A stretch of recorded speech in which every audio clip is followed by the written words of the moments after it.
Bom,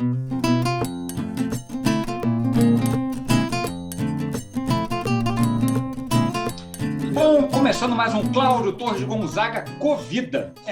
Hoje eu tenho um convidado bem especial, porque ele mora em Madrid já há 20 anos. Leonardo Dias é professor, mas faz um trabalho que é muito interessante.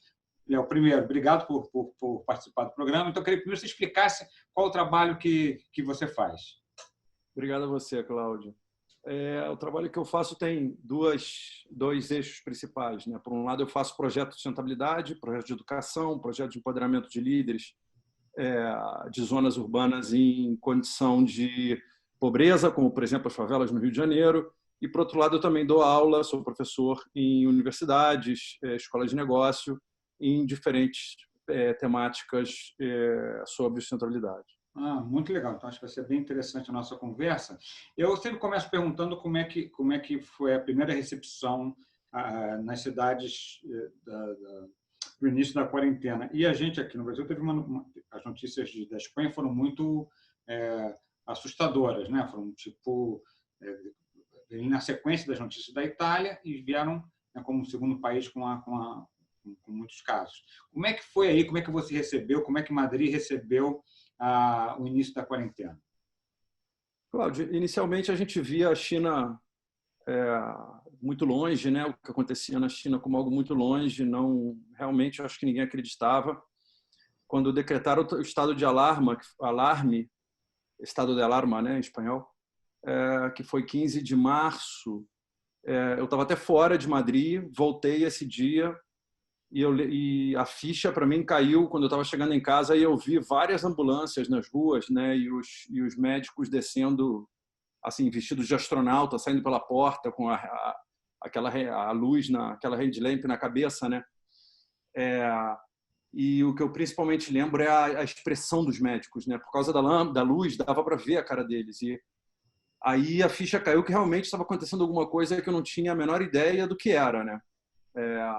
Aliás, a primeira semana de confinamento eu passei inteira, não consegui fazer nada mais do que ler, escutar as notícias, ler artigo científico sobre o Covid em si, né? Enfim, e descobri que existia, como continua existindo, muito desconhecimento, porque é uma problemática nova. Então começou a famosa curva a subir, essas notícias horríveis começaram a sair, a ficha realmente caiu, né? Então as 2 primeiras semanas eu acho que tem estado um pouco de preocupação pela própria saúde também, né? Será que eu tenho esse negócio aí, né? E vão ter que me entubar? Mas não tive. Teve alguns dias que eu senti alguma coisa estranhas, mas eu acho que pode ser até psicológico, porque a minha pressão era muito grande. Os meios de comunicação fazendo aquela, né, que até hoje acontece, aquele bombardeio de notícias extremamente amedrontadoras, né? E continuamos nessa mesma tônica. Depois desse processo, enfim, começa o processo de controle ou tentativa de controle da curva, né? E a gente entendeu que realmente o que estava acontecendo, que eles estavam cuidando da saúde, do sistema de saúde, para que pudesse nos atender, né? Até hoje, 5% somente da população espanhola se estima, porém, se estima baseado em evidências científicas, que só 5% da população espanhola tem anticorpos, né? Desenvolveu anticorpos, está imune. Então, quer dizer, se o vírus estava na China e veio em meses a todo mundo, se a gente tem se o vírus está aqui nesse ambiente, só 5% está imune, é um equilíbrio muito tênue, né? Eu acho que o que estão tentando fazer é sustentar o sistema de saúde para que possa nos atender quando nós tivermos, né? Quem tiver que ir ao hospital, quando nós tivermos qualquer problema. E a população aderiu rapidamente, porque Madrid foi a cidade com mais casos na Espanha. Né? Quanto está falando? Não, de Madrid foi agora a Madrid. Madrid, sim, na Espanha, sim. E a população atendeu bem essa questão de ficar em casa, ou você acha que houve uma dificuldade de assimilar isso? A minha impressão, eu estava em casa, né? Então eu também não pude ver muito, mas a minha impressão foi que sim. Houve casos, assim, multaram gente e teve gente inventando desculpa para sair na rua. Mas, enfim, as 3 vezes que eu saí para ir ao supermercado era muito estranho estar na rua, né? E mais Madrid, que é uma cidade tão de rua, as pessoas estão na rua, interatuam, tá todo mundo nos bares, na porta dos bares com a cervejinha, então, enfim, tudo fechado, né? As pessoas com medo de se aproximar. Eu lembro até um dia que já estava escuro e uma pessoa vinha já com a máscara e com a roupa e tudo, né? E a gente se cruzou na esquina e a pessoa deu um pulo de susto quando me viu. Então, eu acho que sim. De uma forma geral, eu diria que sim. Houve casos, mas eu diria que sim. Houve casos que não, mas eu diria que sim. Houve adesão, né? E só para assim, o que era permitido fazer? Você podia, por exemplo, eu estou aqui com um parque incrível aqui na foto, e era possível, por exemplo, fazer corrida, caminhar, alguma atividade física, era permitido ou não? Não, não, não, não, não. Agora a gente está começando a poder, mas somente ir a supermercados, banco, farmácia, só isso. Depois de um mês, mais ou menos, começaram a deixar crianças, né, num horário X, num horário específico, 2 horas ao dia. E agora podemos, na fase 0, que a gente está, né, fizeram um processo de escalada que é faseado, e na fase 0 a gente pode sair para fazer esporte de 6 da manhã às 10 da manhã e de 8 da tarde às 11 da noite. As crianças em outro horário e as pessoas maiores em outro horário. E passar com cachorro pode, não? Também tinha a história do cachorro, que teve até muita gente brincando assim, que levava o cachorrinho que era o de pelúcia, né? De pelúcia, para poder sair na rua. Também tinha, é verdade, também tinha o caso das pessoas que têm cachorro. E aí, né, quer dizer, como que foi eu comecei com Portugal, com mais uma pessoa, e lá houve a direita e a esquerda, vamos dizer assim, né, a posição e a situação se uniram e trabalharam juntas, e Portugal foi um país que reagiu bem, né, teve um número de casos bem controlado, assim. E como é que foi aí na Espanha? Houve uma união ou foi briga? Houve de tudo, houve uma pseudo-união no começo, que durou pouco. Agora estamos na briga. Depois dessa pseudo-união, cada grupo começou a tentar capitalizar, né, a pandemia, né, do Covid politicamente, né? Então temos basicamente, eu gosto muito da estrutura e da linguagem do Bruno Latour para essa questão política que a gente está vivendo, né? Temos os modernos, por um lado, que são a direita e a esquerda, né? Na verdade, ambas, direita e esquerda, se baseiam nos mesmos valores, de alguma maneira. Sim, um tem um discurso social e o outro mais econômico, mas, enfim, temos a direita e a esquerda, os modernos, que tem um discurso social, meioambiental, de aceitação da ciência. E, por outro lado, temos os antimodernos, que voltam ao pré-iluminismo, né? Tem um discurso embasado, sobretudo, em valores religiosos e patrióticos, né? Desculpa perguntar, desculpa a ignorância. Você citou quem? Qual é o pensador que você... Bruno Latour, é um filósofo. Qual é a nacionalidade dele? Vou até colocar aqui, porque eu realmente não conheço.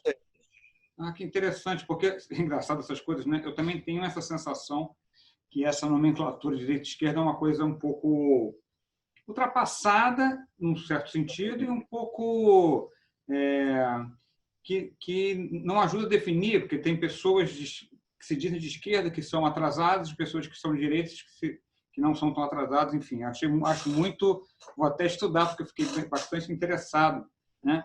Aqui mesmo no Brasil, o Fernando Henrique Cardoso foi perguntado se ele achava do Bolsonaro, que era o Brasil ter um governo de extrema-direita, e ele falou, não, o Bolsonaro não é de extrema-direita, o Bolsonaro é atrasado.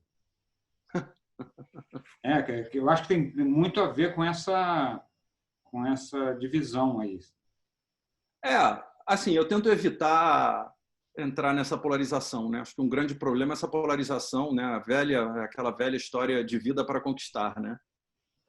Então, acho que o grande problema, a polarização é um dos grandes problemas, né? Então, também por isso eu gosto dessa estrutura do Bruno do Latour, dos modernos, né? Direita e esquerda, com discurso progressista, mas que continua baseado em crescimento, consumo, não respeita o meio ambiente, por mais que as suas narrativas estejam permeadas de vocábulos meioambientais, sociais, né? Mas, no fundo, seguem apalancados no crescimento, na competição, né? Somos educados para competir, não para colaborar, né? Esse é um dos grandes problemas, na minha opinião, que nós temos no nosso sistema, né? Com 8 bilhões de pessoas no planeta. Já não dá para fazer assim, e ainda bem, eu também acho que é muito mais positivo a gente colaborar, né? E aí dá para ver a minha veia de sustentabilidade total, né? Estou deixando... E esses modernos prepararam a pista de aterrissagem para a extrema-direita, né? Para os antimodernos com discurso religioso, com discurso apalancado em valores religiosos, patrióticos, anticiência, e que ignoram, né, qualquer valor social ou ambiental, né? Mas essas duas linhas se apoiam nesses valores competitivos, de consumo ilimitado num planeta limitado, de ganhar, né, que a gente agora fala na nova modernidade, não, no novo normal, né, pós-crise do Covid, né? E esse normal, continuam sendo esses mesmos valores que nos dificultaram tanto lidar com essa crise, né? Como, por exemplo, está disputando máscaras máscara e equipamento de proteção pessoal nos aeroportos da China, de uma forma brutal, competindo por pedaços de pano, entendeu? Que a gente poderia colaborar para fasear no mundo inteiro e distribuir aos lugares, aos países que mais necessitam os equipamentos naquele momento. Por quê?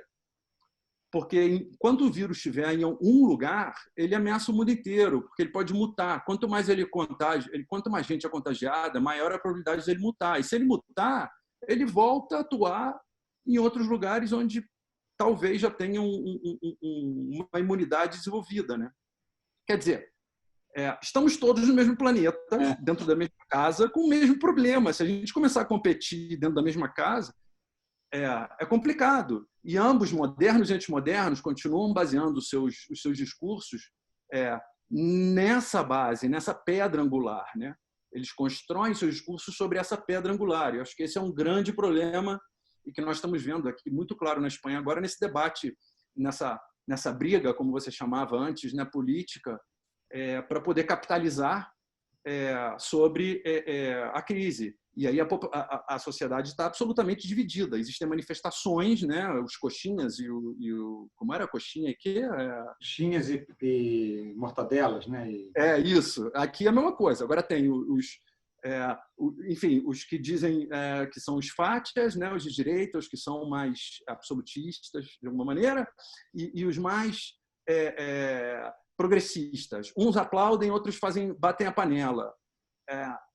E todos pensam sobre essa mesma pedra angular. Então, sim, eu sigo muito o Brasil através de grupos de WhatsApp, né? Então, os amigos que são mais assim, de classes mais acomodadas, adotaram um discurso de não, quem pode fica em casa, quem não pode vai para a rua trabalhar. E aí quem fica em casa acaba esvaziando a rua para quem vai trabalhar se contamine menos, né? Eu sempre brincava com ele dizendo, quem pode fica em casa, quem não pode se fode, né? Porque é engraçado, né? Porque eu estava comentando que, na verdade, tem uma coisa muito acomodada, muito elitista, no sentido que não, eu fico em casa desde que tenha alguém, um entregador que venha trazer minha comida, trazer as coisas e tal. E alguém falou assim, não, mas os médicos também trabalham, né? Eu falei assim, mas o médico fez um juramento. o entregador não fez um juramento da entrega. Né? Você tá usando de uma necessidade do cara, né? Você está se apoiando numa necessidade dele de sustentar e de você ficar em casa. Né? É um negócio realmente difícil. Tanto que ontem, você acompanhou, nós tivemos a revelação da tal reunião que teve o Bolsonaro com os ministérios, e foi uma coisa chocante. De qualquer jeito que você olhar, foi chocante. Mas, curiosamente, ela foi comemorada pelos dois lados. Os opositores acharam, não, agora a gente revelou, agora a gente viu quem é o Bolsonaro e como é que é o ministro, e agora ele vai cair. Os apoiadores falaram, está vendo? Agora a gente viu quem é o Bolsonaro, quem são os ministros, e ele vai ficar. É uma coisa louca que um negócio tenha causado a comemoração em todos os setores. Aqui no Brasil é muito polarizado nesse sentido, né? Quer dizer, se prega que seja assim. Eu acho que na verdade não é, né? Acho que na verdade você tem um percentual, sei lá, 30% de um lado, 30% do outro e 40% que fica variando conforme o momento. Mas se aqui se deseja, né, nós contra eles é um negócio que é muito pregado. Você acompanha as notícias do Brasil? Acompanho. Assim, às vezes mais, às vezes menos, depende, né? Uhum. É claro que você não conseguiu, não está convivendo com pessoas aí, mas, de qualquer jeito, pelas redes sociais você sente. Como é que os espanhóis veem o Bolsonaro? Quer dizer, ele é alvo de piada, ele é ridicularizado, tem gente que apoia. Como é que você sente que a população recebe o Bolsonaro? Nunca vi ninguém aqui apoiar. Nunca. Eu acho que a sensação é mais de choque e pena, porque os espanhóis têm um carinho muito grande pelo Brasil, né? Uhum. E, enfim, então, por um lado, pena e, por outro lado, choque, né? Como é que pode alguém assim ter chegado ao poder? Mas, enfim,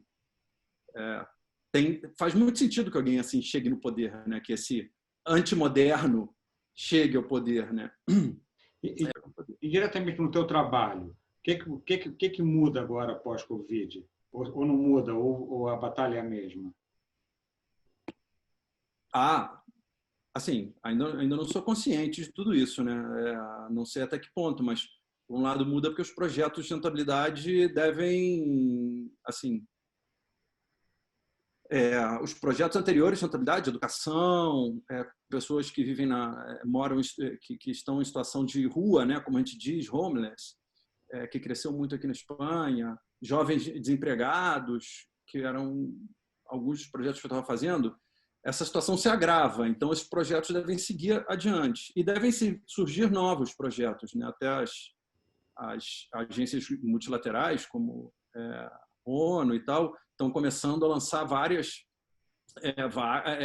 chamados para pessoas, para médicos e tal, enfim, projetos enfocados ao Covid. Então, deve haver essa mudança, mas eu acho que, no meu caso, a mudança principal é o aumento radical da desigualdade, né? Eu trabalho muito com desigualdade e eu acho que agora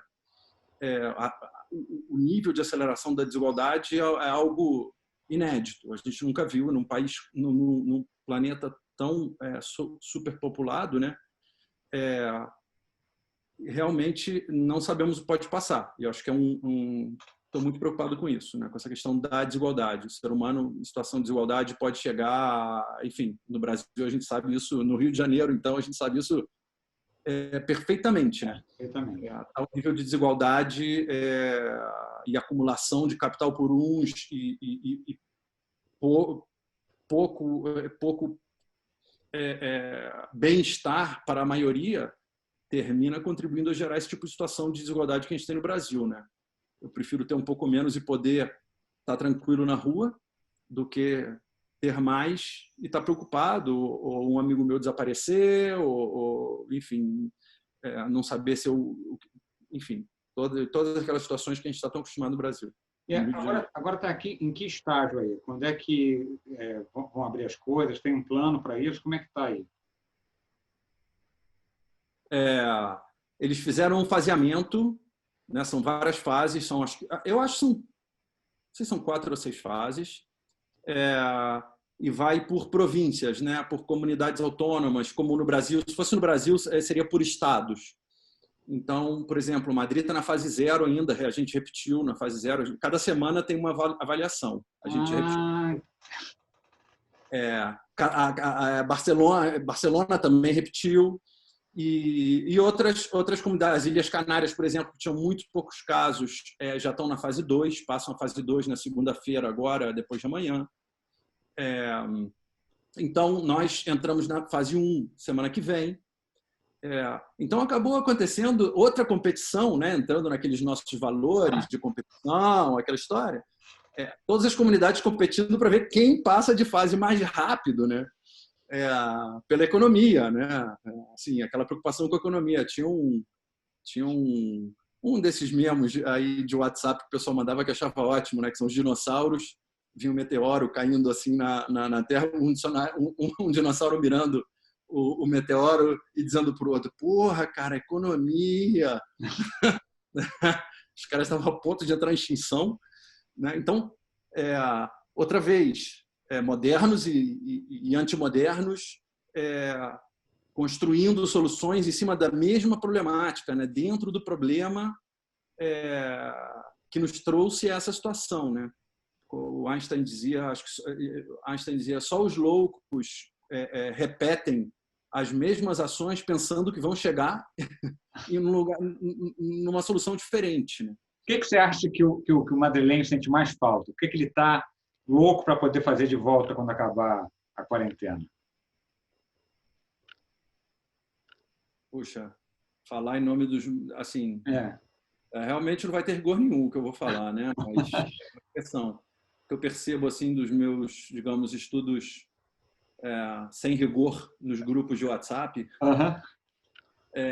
Aquela cervejinha na rua e o hábito aqui eu estava até escrevendo um artigo com esse título, né?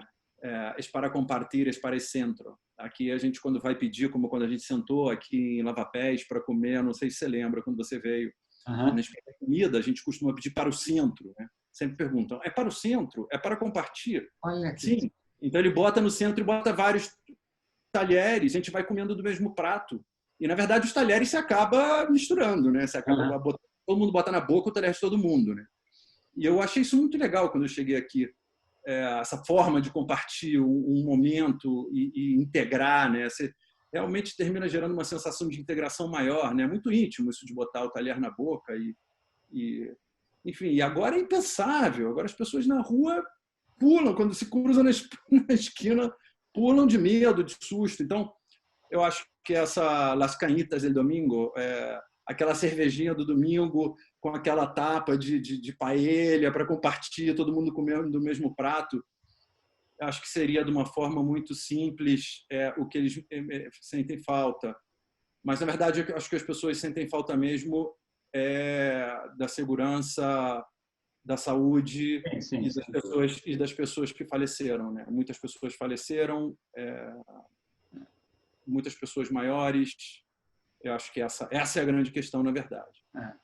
Porque, na verdade, assim, para quem não conhece Madrid, é uma cidade que é muito alegre, tem uma vida noturna absurdamente incrível. É curioso, porque no Brasil se criou um pouco a história que Barcelona seria mais alegre do que Madrid, que Madrid tem como Madrid é no centro, né? Madrid não tem praia, vamos dizer assim, Barcelona tem praia, se faz a associação que Barcelona parece mais com o Rio e Madrid com São Paulo. Eu discordo totalmente. Apesar de achar Barcelona uma cidade legal, mas Madrid é muitos pontos acima. Muito. Madrid tem um nível de autenticidade muito alto, né? Barcelona, enfim, está mais preparada para o turismo e não tem essa loucura. Loucura no sentido de loucura, tá? Mas essa vida... Tem vida noturna também, é óbvio, né? Mas Madrid é uma coisa muito espontânea. Eu saía para correr 8h30 da manhã e os bares estavam abertos, não porque já abriram, porque não fecharam. Assim, Um domingo aqui em Madrid, até 1h da tarde, você não vê quase gente na rua, né? Turista, mas tá tudo meio morto, né? A vida, até por causa do calor no verão e tal, todo mundo, enfim, por causa do calor também tem aquela coisa da sesta, que não é todos os dias, como as pessoas pensam, mas no final de semana. Você não vai lembrar, mas eu estava lá em Madrid e estava até com um festival de teatro, uma coisa interessante, e aí o Léo falou assim, não, tem uma festa, você quer? Eu falei, tá, vai. Aí ele falou assim, não, eu te ligo quando estiver saindo. Você me ligou às 4 da manhã. Você estava indo. Léo, foi muito legal a conversa. Te agradeço demais a participação. Foi realmente... cada lugar que eu estou fazendo, eu tenho, como é que diz, aprendido, entendido melhor como a gente vai entender essa Covid, o que ela vai modificar na nossa vida depois que isso passar, e vai passar. Com certeza. E, assim, casualmente, isso foi parte do meu confinamento, né? Você tinha perguntado, o Bruno Latour é este. Maravilha, maravilha. Eu vou colocar aqui. Okay, aí você fica aí. Acho que é uma boa recomendação. Sobre colaboração, excelente também, Richard Sennett. Alguns pontos que a gente esteve falando. E sobre a competição e a questão desse modelo tão agressivo que nós temos, também uma excelente literatura. Enfim, alguns pontos que eu tive revisando essa... Enfim, não peguei por causa da entrevista, não. Estavam aqui, entendeu? Não é por causa da nossa conversa, não. Estavam aqui porque eu tenho constantemente relido essa literatura, porque eu acho que é muito interessante para ajudar a entender o que está acontecendo, né? O que a gente só vai conseguir entender daqui a bastante tempo, mas, enfim. Olha só, não esquece de se inscrever no canal, de dar o like, e eu sigo aqui com entrevistas com pessoas que estão pelo mundo e como é que elas estão lidando com o Covid. Muito obrigado. Valeu.